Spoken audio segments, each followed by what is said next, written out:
de estos sectores que dicen, oigan, posiblemente el presidente no esté enterado de todo lo que está ocurriendo en el país y por eso no se está pronunciando? El presidente sabe, Juan Carlos, al milímetro lo que está ocurriendo en el país. Por supuesto que sí. Hay cuestiones sobre las que el primer mandatario se tiene que pronunciar y hay cuestiones que no competen a que el presidente del Estado se pronuncie. Uno de ellos es lo que está trabajando, lo que opera el poder o el órgano judicial del Estado. Ahí no corresponde que haga una apreciación. Cecilia.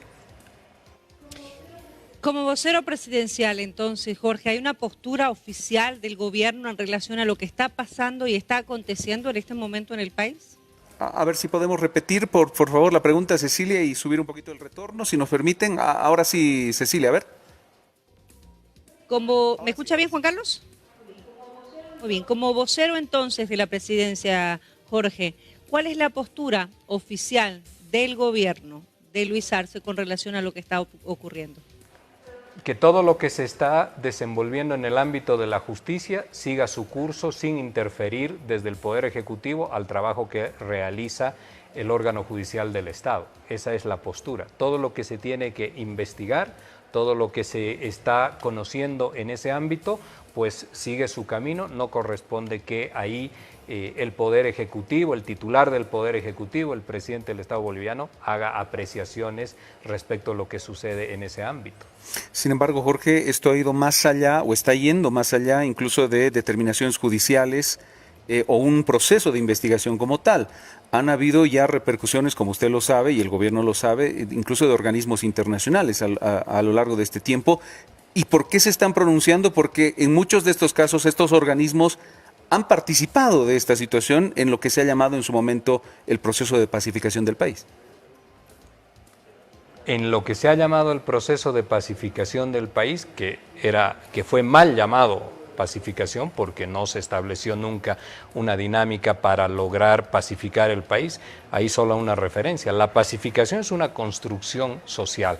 La pacificación nunca va a ser una reunión en un fin de semana para tratar de encontrar un consenso respecto de algo y en función de eso señalar o presentar aquello al país como pacificación. Una cosa, yo siempre señalaba algo, una cosa muy distinta es la tranquilidad circunstancial que pueda vivir un país de la pacificación histórica que necesita encontrar Bolivia en este tema de la polaridad social.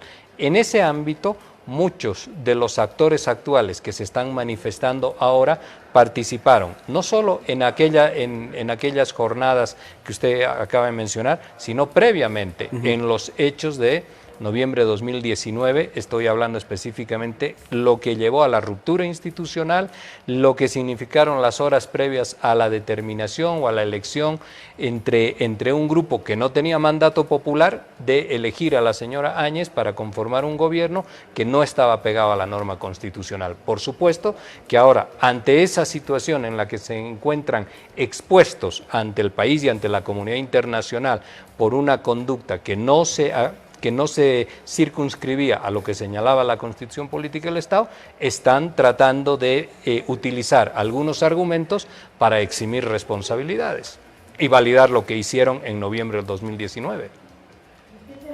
¿Y usted se refiere en este ámbito a la Iglesia Católica, Jorge? Porque la Iglesia fue la que convocó, Monseñor Scarpellini, que ya no está entre nosotros, a la Unión Europea, que también participó, y otros organismos internacionales que participaron de estas reuniones o de estos procesos. ¿A ellos se está refiriendo? Hay dos momentos ahí, Cecilia, que son absolutamente distintos. Los momentos previos a la autoproclamación de la señora Áñez como presidenta del Estado, esa es una dinámica absolutamente distinta con unos actores específicos. En esas reuniones, ha sido también de conocimiento ya público, ha participado un conjunto de actores políticos y también de instituciones, que todos ellos, o muchos de ellos, en su mayoría, no tenían representación popular, no tenían la legitimidad que otorga el voto para que puedan reunirse, tampoco representación parlamentaria, para que puedan reunirse y definir quién tenía que asumir el mando del Estado plurinacional. Ese es un momento. Después Los otros intentos de buscar el acercamiento de las partes, el que se puedan establecer conversaciones, diálogos para encontrar soluciones, el primer punto de partida de la solución política de lo que sucedió en noviembre de 2019 está señalado el 24 de noviembre con la ley 1266, que es la ley de convocatoria, la ley de excepción a convocatoria de elecciones generales. Pero eso ya es la solución política para llevar el país a su reencauzamiento electoral democrático. Pero Jorge, ¿cómo hablar? Y eso es lo que explicaban, o el criterio que se maneja de un lado. ¿Cómo hablar si de inicio están hablando de un proceso irregular en cuanto a una sucesión constitucional? ¿Cómo hablar de validar todo lo que vino de ahí en adelante? Lo que acaba de mencionar, la ley del 24 de noviembre, la ley de convocatoria, de prórroga, más bien dicho, de mandato de enero, de enero, la ratificación del Tribunal Constitucional de esa ley de prórroga de mandato, etcétera, etcétera, etcétera, etcétera. ¿Cómo? ¿Y cómo validamos, Juan Carlos, cómo validamos todo lo hecho por el gobierno de Hugo Banzer Suárez, que tuvo 7 años de dictadura y fue un dictador? ¿Y cómo validamos todo lo que sucedió en el año de Luis García Mesa y lo que sucedió con deudas que contrajo el país? Las deudas, la enorme deuda externa de los años 70 que la generó el bancerismo, la tuvimos que pagar momento a momento. Pero Jorge, fue un todos gobierno, los bolivianos. como usted lo menciona, una dictadura. Claro. Está validado, pero como una dictadura. Y las dictaduras, Juan Carlos, también generan obligaciones. Y de las dictaduras tienes que encontrar una solución política para salir. ¿Cómo sales de una dictadura? Llamando a elecciones. Esa es la fórmula que los bolivianos hemos insistentemente aplicado para retornar a la democracia. ¿Cómo salíamos del golpe de Estado de noviembre de 2019? Volviendo al proceso electoral, a la Constitución. Y ahí te puedo señalar algo muy importante, que anoche se hizo mención a la ley 1270. Esa ley 1270 dice, ley excepcional de prórroga del mandato de las autoridades. Ese artículo 1 dice, la presente ley tiene por objeto excepcional prorrogar el mandato presidenta del Estado, asambleístas, y en la parte final dice, para restablecer la normalidad constitucional, Juan Carlos. ¿Cuál es la normalidad constitucional? Volver a tener secuencia constitucional, un gobierno que surja de un proceso electoral. Esa ley la promulga la Asamblea, la sanciona la Asamblea Legislativa y la promulga la señora Áñez. Si no, ¿cómo solucionamos el problema? ¿Cómo solucionamos? Si tienes a las Fuerzas Armadas, tienes a la Policía Nacional que están amedrentando al movimiento popular, al sistema político, al proceso electoral. Tienes que encontrar una solución. La solución política se llama el conjunto de normas que se establece y que parten de la 1266, 1269, 1270, hasta terminar en la ley 1315 que señala y dice, es la ley a consecuencia de las movilizaciones de agosto del pasado año, y señala y dice que las elecciones se realizan el 18 de octubre. Este conjunto de normas, por eso es una elección por excepción, no por mandato fijo, eso es distinto. Esta ley, este conjunto de normas de excepción acompañadas entre la Asamblea Legislativa y el órgano electoral plurinacional del país es lo que constituye la solución política para poder tener elecciones y reencauzar Bolivia hacia la democracia y la Constitución. Si no, de lo contrario, no tienes pues salida política. Se tendría que ir la señora Áñez, del conjunto de sus ministros, se tendrían que ir a hacer dejación del poder para que alguien se haga cargo del poder y llamemos a elecciones. Pero eso no va a ocurrir en la política práctica. Eso no va a ocurrir. Era una lucha por el poder político. La solución política ha sido esta. Pero la ley dice, para restablecer la normalidad constitucional. Significa que algo había sucedido y estábamos fuera de la normalidad constitucional. Cecilia. Jorge, usted acaba de decirnos, o acaba de citar los gobiernos de Hugo Banzer, acaba de citar el gobierno también de Luis García Mesa, pero efectivamente, como lo decía Juan Carlos, son dictaduras. Las dictaduras gobiernan sin asamblea legislativa. En el caso del gobierno de la señora Áñez, se cogobernó con una asamblea legislativa que era presidida por por la bancada del Movimiento al Socialismo, la señora Eva Copa. Así es. Y el 2 de noviembre del año 1979, con el golpe de Alberto Natush Bush, esos 16 días, Cecilia, esos 16 días de angustia, de muerte y de dolor que sufrieron los bolivianos, el entonces Parlamento o el Congreso Nacional de la República, como se llamaba por entonces, estuvo funcionando los 16 días, no se cerró. No quiere decir que el funcionamiento de aquel entonces Congreso haya eximido del rótulo o del calificativo de golpe de Estado de lo que fue la gestión del señor Alberto Natush Bush aquellos 16 días. Lo que significó... Pero son 16 días, no más de un año. ¿Y cuál es la diferencia entre 16 días y un año en términos cualitativos? Todas las leyes que ocurrieron posteriormente y la validación de ellas como presidenta. Estuvo el Congreso de la República funcionando. Y desde ese Congreso de la República, Cecilia, se gestionó y se negoció de forma permanente con el gobierno de Alberto Natush Bush para restablecer la democracia. Y permítame, quiero decir que le diga esto. Desde ese Congreso se plantearon dos alternativas que las generaba el coronel Alberto Natush Bush. La primera es formar un gobierno tripartito entre los militares, el Congreso de la República y la Central Obrera Boliviana. Y ante el rechazo pidió y propuso también generar un gobierno bipartito, compartido entre el Congreso y el poder militar. Y también fue rechazado. Ahí el Congreso de la República, nuestros diputados y senadores de aquellos años jugaron un rol fundamental en la reconquista de la democracia. No fueron los únicos, pero jugaron un rol fundamental, lo mismo que la Asamblea de la gestión pasada. Ahora, Jorge, a ver, volvamos al presente, o por lo menos al pasado cercano.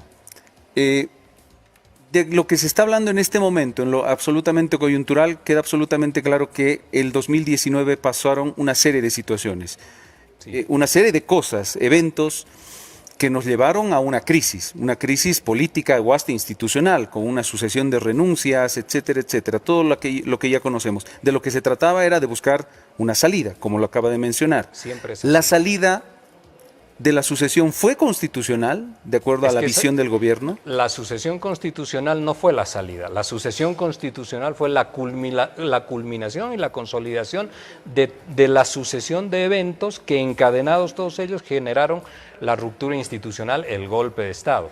¿Qué es un golpe de Estado, Juan Carlos? Es el ánimo de poder retirar al titular que ejerce el Poder Ejecutivo para sustituirlo por una forma no democrática, no institucional, por otra persona. ¿Y dónde queda la renuncia en esa lógica? Pero la renuncia está clara en algo, Juan Carlos. Yo le digo que son un conjunto de eventos. No hay tiempo para que le explique. Son 10 hitos que determinan el golpe de Estado en Bolivia. El primero de ellos empieza con los cabildos, con la presencia de la Organización de Estados Americanos, con este relato del fraude que no lo han probado en un año que han tenido al mando del Estado, y finalmente las horas previas a lo que han denominado sucesión constitucional. Esa sucesión constitucional es el rótulo para poderse presentar decorosamente ante la comunidad internacional y ante la misma sociedad boliviana. Pues bien, en lo que se denomina sucesión constitucional, y ayer el señor Quiroga, que estaba acá, dice, ¿quién da constitucionalidad a las normas, a las leyes en Bolivia? El Tribunal Constitucional. Sí. Pues bien, el Tribunal Constitucional emite el 12 de noviembre un comunicado, Juan Carlos, un comunicado. Los comunicados, de acuerdo a lo que señala el Código Procesal Constitucional, no son vinculantes. ¿Qué es vinculante en lo que dice el Código Procesal Constitucional? Las sentencias, las declaraciones y los autos constitucionales, no el comunicado. Lo que emite el Tribunal Constitucional fue un comunicado que te pide o que se fundamenta en una resolución, en una declaración constitucional del año 2001, cuando había otra constitución, pero que también te dice que para el tema de la sucesión vaya usted al artículo 169, ya no de aquella constitución, sino de la actual, la del año 2009. El artículo 169 dice algo claramente, Juan Carlos. Permítame dos segundos que yo se lo lea acá. Dice el artículo 169, en caso de impedimento o ausencia definitiva del presidente, vicepresidente, el presidente del Senado, el presidente de diputados. En caso de impedimento o ausencia definitiva, ¿cómo sabemos si es ausencia definitiva? Hay una renuncia, dice usted. Es correcto, hay una denuncia. La Constitución también norma el tema de las renuncias. Si hay una renuncia, la Constitución le dice váyase al artículo 161. ¿Qué dice el artículo 161? Las dos cámaras, senadores y diputados, se deben reunir para admitir o negar la renuncia de la presidenta o del presidente del Estado, etcétera, etcétera, vicepresidente, vicepresidenta. La pregunta, Juan Carlos, ¿se reunieron? No se reunieron. ¿Y el vacío de poder? No, no se reunieron. Pero hay que seguir la Constitución política del Estado. Le digo como argumento, el vacío de poder. Estaban en el país pero acá el expresidente. está señalando la misma resolución, la misma declaratoria, constitucional a la que refiere, te está enviando al artículo 69 de la Constitución. Y ahí te dice, reúnan las cámaras, traten la renuncia. No se reunieron las cámaras. Jorge. Ahora, muy bien, tú puedes decir, pero no habían tampoco autoridades, porque todas esas autoridades habían renunciado. Entonces tienes que recomponer las directivas. Y el artículo 35 del reglamento de la Cámara de Senadores te dice, presidente, primer vicepresidente y tercer secretario le corresponden al bloque mayoría. La tercera vicepresidencia al bloque minoría. La señora Áñez era del bloque la minoría. Nunca, Juan Carlos, hubiese podido ser presidenta del Senado. Por eso no reúne las cámaras. Perdón, ¿no ejercía la segunda vicepresidencia del Senado? ¿Perdón? ¿No ejercía la segunda vicepresidencia del Senado? Pero su función es reunir a la Cámara para recomponer la directiva, de acuerdo a lo que dice el reglamento. Y hay un dato más. Jorge. El 11 de noviembre hay un video de una red colega de ustedes, del canal Unitel, donde aparece la señora Áñez con una carta que le envía el comandante de la policía, y con esa carta interpela al general Calimán y le dice que tienen las Fuerzas Armadas que salir, y en una de las partes dice, se lo exijo como presidenta del Senado. ¿Quién la había nombrado presidenta del Senado? Nadie. ¿Acaso la Cámara había reconstituido su directiva? Pues no, no lo había hecho. Y no reúne las cámaras, Juan Carlos, porque no hubiese podido ser nunca presidente de la Cámara de Senado. Cecilia, a ver, tenemos consultas. Jorge, usted hablaba de la Constitución y del artículo que obviamente habla de la sucesión constitucional, pero antes de que estas dos renuncias, presidente y vicepresidente, llegaran a la Asamblea Legislativa, tanto presidente como el vicepresidente, el ex presidente y ex vicepresidente, ya no estaban en el país. Cecilia, no, esta última parte, si me la puede volver a repetir y nos dan retorno. Usted hablaba de sucesión constitucional y hablaba obviamente del artículo que establece la Constitución Política del Estado, pero antes de que estas renuncias llegaran a la Asamblea Legislativa, como ocurrió por ejemplo en el caso de Goni, que todos recordamos, mandó su carta, se la trató en una asamblea de emergencia en Sucre, antes de que esto ocurriera, él esperó a que la asamblea, en ese momento Goni, para irse del país, antes de que esto ocurriera, ya el expresidente y el ex vicepresidente no estaban en el país, Jorge, ya habían salido de Bolivia. Igual. La Constitución Política del Estado le dice que se tienen que tratar las cartas de renuncia, aceptarlas o negarlas. ¿Se trataron? Hagamos la comparación. ¿O no se trataron? Hagamos la comparación. No se trataron en esa fecha, Cecilia. Hagamos la comparación entre el proceso del señor Sánchez de Lozada y el nombramiento de Carlos Mesa en sucesión constitucional y el proceso que hemos vivido el año 2019. Sánchez de Lozada presenta su carta de renuncia. Su carta de renuncia iba a ser leída o llega a la Asamblea mientras el avión del Yoy Aéreo Boliviano en aquel entonces iba despegando. Tengo esas imágenes absolutamente claras. Y se trata la carta de renuncia del señor Sánchez de Lozada mientras él iba ya en vuelo hacia los Estados Unidos. La Asamblea, el Congreso Nacional de aquel entonces acepta y lo que ya sigue lo conocemos todos. La sucesión constitucional renuncia a esa posibilidad el señor Ormando Bacadíes, el señor Mario Cosío y finalmente esto... se lee la renuncia del señor Sánchez de Lozada, se acepta y se convoca a don Carlos Mesa. Y así funcionó. En este caso había que operar de la Así misma asume. manera. Después ya con Rodríguez Belcé es específicamente las renuncias tanto del presidente de senadores como de diputados. Pero a lo que voy, mi pregunta era, ya no estaban ni el presidente ni el vicepresidente en el país en ese momento. Y ya se habían hecho públicas, porque usted habla de declaraciones públicas que efectivamente hizo en su momento también la expresidenta Yanine Áñez, ya se habían hecho públicas también varias renuncias. Ya había renunciado el presidente de diputados, la presidenta del Senado había hecho pública su renuncia también y en teoría ella participó de estas reuniones, efectivamente, eso es lo que se ha mencionado incluso en el cuaderno de investigaciones, donde se plantea esta sucesión constitucional. Entonces, si había un vacío de poder, todos en la línea de sucesión habían renunciado, ¿qué podía ocurrir? ¿Qué tenía que ocurrir entonces legal y constitucionalmente si todas las autoridades habían Constituir renunciado? las directivas de las cámaras. Eso era lo que corresponde y eso es lo que le señala a usted la Constitución Política del Estado. Reconstituir las cámaras las directivas, de ambas cámaras. Esto es lo que había que hacer. ¿Sabe por qué además, Cecilia? Porque no existe ninguna posibilidad de que la presidencia pueda caer en una persona que no está contemplada en la Constitución Política del Estado, que no esté sujeta a la sucesión constitucional.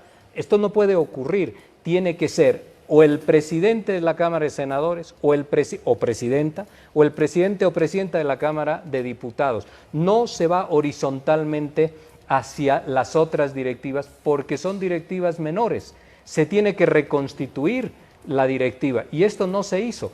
¿Por qué no se reúnen, Cecilia, a las dos cámaras para hacer esto?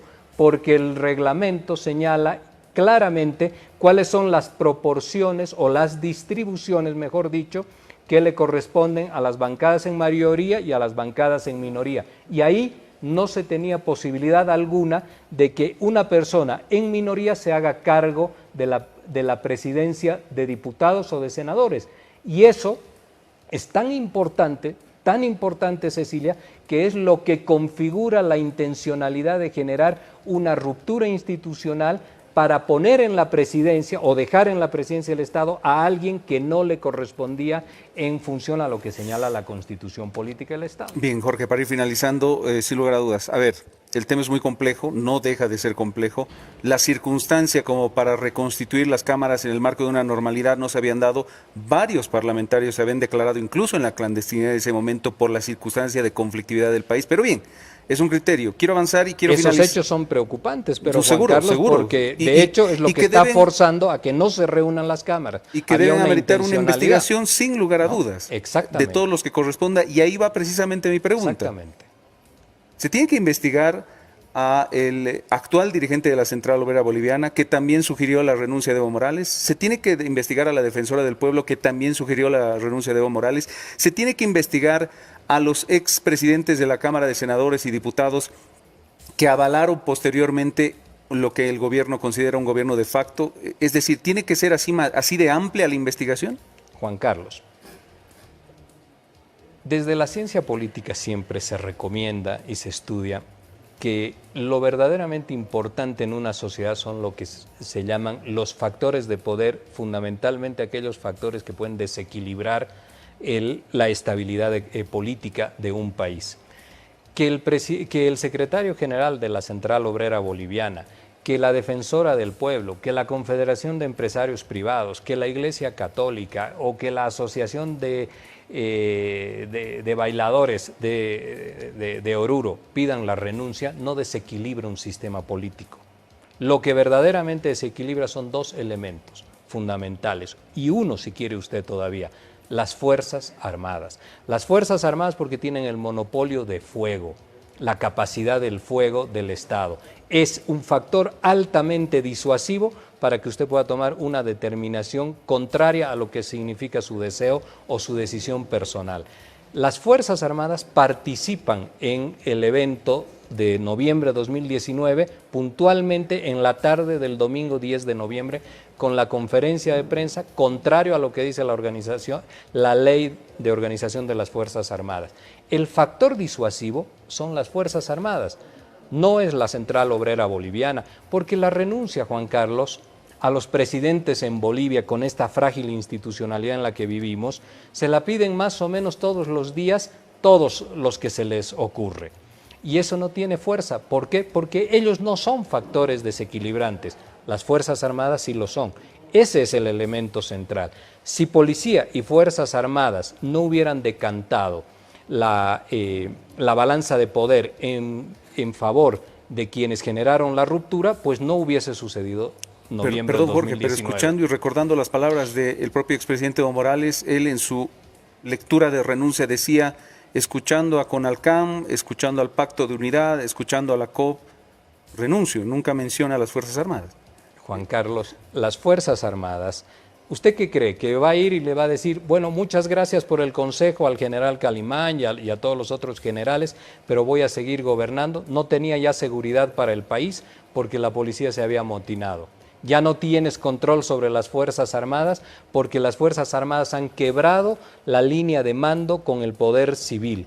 De hecho, es una institución de obediencia, no de deliberación, pero quebraron la orden de mando con su capitán general, que es el presidente del Estado. Si no tienes estos poderes que te aseguran reaseguran la tranquilidad y la seguridad interna del Estado, y tienes una situación de convulsión, ya lo otro solamente es discursivo. Tu decisión es o la vía de Salvador Allende en Chile, que significa la muerte del presidente, o la vía, por poner un ejemplo, de Juan Domingo Perón en la Argentina, y es la renuncia y tener que salir al exilio. No tienes otras alternativas. Bien. Cecilia. En este caso, y dejando de lado a los actores de la sociedad civil, si se quiere, como mencionaba también Juan Carlos, ¿qué pasará entonces con los expresidentes de la Cámara de Senadores y Diputados, tomando en cuenta, por ejemplo, la Ley 1266, que es la base prácticamente de todo, en su artículo 2, que deja sin efecto las elecciones del 2019? Esa ley efectivamente la firma la Asamblea Legislativa. Estoy hablando concretamente de los presidentes en ese momento que sí tenían, como usted menciona, poder político, ¿no?, en el país. ¿Qué pasará con ellos? ¿También este proceso de investigación tiene que llegar a ellos? ¿Y en qué sentido tendría que ser así, Cecilia? En el sentido de que se está demandando un gobierno de facto, pero que después es avalado por una asamblea legislativa con una nueva convocatoria, con obviamente esta ley que estamos hablando, la ley 1266, que deja sin efecto las elecciones del 2019, y la ley de convocatoria de nuevas elecciones, que la firma la presidenta o la expresidenta Yanine Áñez y la firma también la señora Eva Copa. La presencia de la Asamblea Legislativa es parte fundamental de lo que significa la solución política para una ruptura institucional. De lo contrario, Cecilia, si no hubiese existido Asamblea Legislativa porque el golpe, como lo intentó muchas veces, hubiese llegado a anularla o a cerrarla definitivamente, pues la convocatoria a elecciones la hubiese tenido que hacer ¿quién? ¿Solamente la señora Áñez a través de un decreto porque ya no se podían generar leyes? Hemos tenido... Pero no avala esto una sucesión constitucional, no perdón que lo no interrumpa, tiene Jorge, relación, y esto es importante. no tiene relación con la sucesión esto constitucional. Esto es importante para que la población lo entienda. No tiene relación, Cecilia, con la sucesión constitucional. ¿Por qué? Porque lo que ellos denominan sucesión, perdón si la he cortado, lo que ellos denominan sucesión constitucional está respaldado en un comunicado del Tribunal Constitucional, pero que no es vinculante, no es vinculante. El entonces magistrado Petronilo Flores señala y dice, no tiene ningún valor esto que es un mero comunicado, porque lo que vincula son sentencias constitucionales, declaraciones constitucionales y autos constitucionales. Lo otro fue solamente un comunicado. Esa es la sucesión constitucional. La presencia de la Asamblea Legislativa tiene el mismo sentido del ejemplo que le puse con el año 79. Siguió en su funcionamiento y esto ha sido bueno porque es, entre otros factores, no es el único, lo que nos ha permitido a los bolivianos poder tener un mecanismo sobre el cual asegurar que íbamos a tener elecciones y volver y retornar a la democracia. Pero Jorge, en enero de 2020 el Tribunal Constitucional ya no emite un comunicado, emite ya una sentencia avalando la ley de ampliación de mandato de estas autoridades. ¿Por qué no ahí el Tribunal Constitucional hace sus reparos si es un gobierno de facto?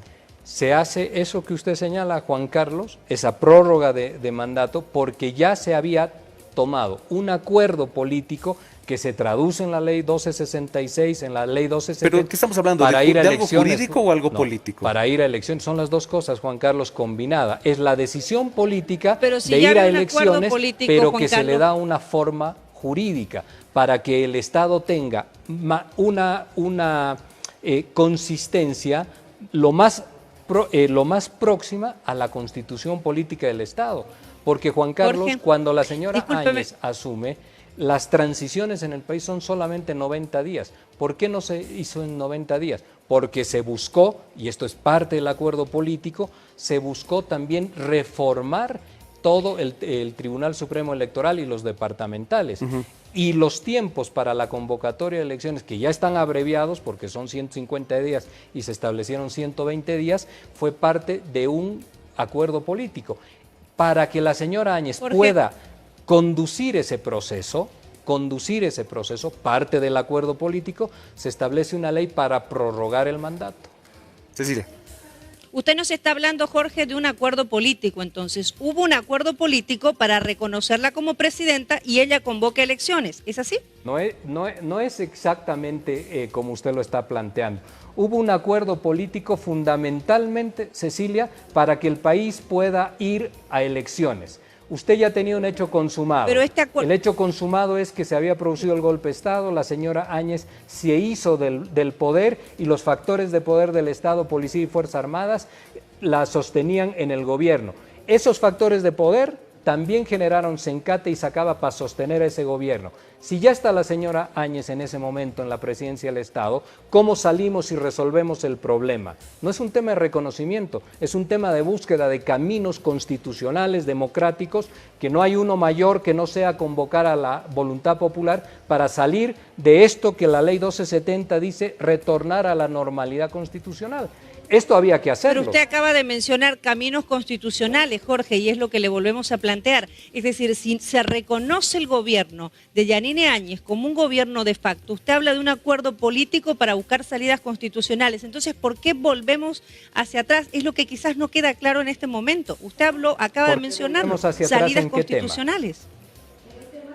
En el tema de un gobierno de facto, si hubo un acuerdo político para buscar una salida constitucional. ¿Por qué volvemos hacia atrás? Porque en las calles, Cecilia, en las calles de este país hay miles de personas que se han visto afectadas en su libertad, en su integridad física porque han sido lastimadas y heridas con heridas de bala y otras familias que están incompletas en el país. Ese es el tema fundamental de muchos, miles de bolivianos, millones de bolivianos que han votado por una opción política y que quieren que se realice justicia sobre aquello que se generó en el 2019. Y es necesario también las investigaciones porque, Cecilia, a ningún boliviano se le puede ocurrir en el mejor de sus pensamientos que puede tener una aventura de quebrar el orden constitucional, la secuencia constitucional, interrumpir los 5 años porque el gobierno no le gusta o porque el gobierno es absolutamente distinto a su pensamiento. Esto los países que construyen Estado y sociedad lo cuidan. Y para cuidarlo tenemos que cerrar este tema a través de lo que significa un proceso de justicia con debidos procesos, por supuesto.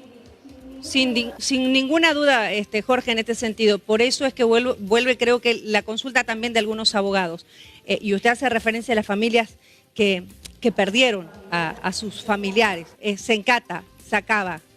El tema del audio. Usted hace referencia, me imagino, a los hechos de Sencata y Sacaba, ¿verdad? De Sacaba, de Pedregal, donde los bolivianos han fallecido, donde han habido bolivianos que han muerto. Pero ella ya ejercía como presidenta. Eso es. Pero ella ya ejercía, le digo, Jorge, como presidenta. ¿No corresponde un juicio de responsabilidades? Son dos cosas diferentes, permítame que lo señale de manera clara. Existen, que es lo que hemos hablado, un conjunto de hechos encadenados unos con los otros que culminan con la toma de la presidencia del Estado por una persona a la que no le correspondía porque no fue electa por medios convencionales, democráticos e institucionales.